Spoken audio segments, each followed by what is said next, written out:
Which choice best describes the function of the underlined portion in the text as a whole? The following text is from Charlotte Thornton Grimm's 1888 poem At Newport.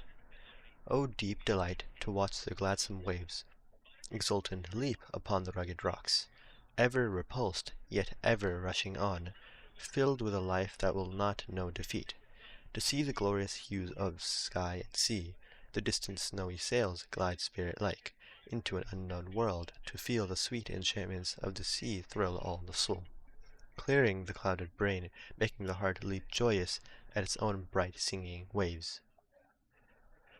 So, option choice A says, it portrays the surroundings as an imposing and intimidating scene.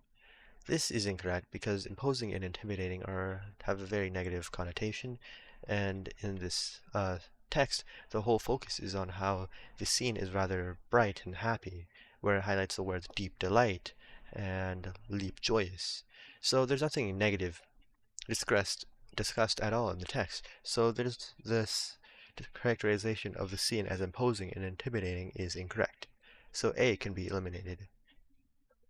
B. It characterizes the sea waves as a relentless and enduring force. This seems to be the correct answer because the underlined lines clearly highlight how the waves are ever repulsed yet ever rushing on, which is clearly relentless, and they will not know defeat, which is enduring.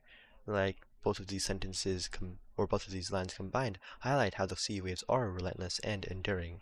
So overall, B seems to be the correct answer. C. It conveys the speaker's ambivalence about the natural world.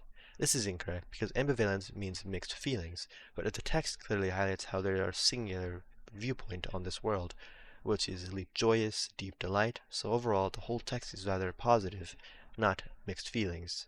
So C is incorrect. D. It draws a contrast between the sea's waves and the speaker's thoughts. This is incorrect because the underlined portion clearly focuses on how the waves are repulsed, ever rushing on, and that they do not know defeat, which is focused singularly on the waves, not on the speaker's thoughts. So it is incorrect to reference the speaker's thoughts, and especially that there's a contrast between the sea waves and the speaker's thoughts. So D can also be eliminated. And thus the correct answer is B.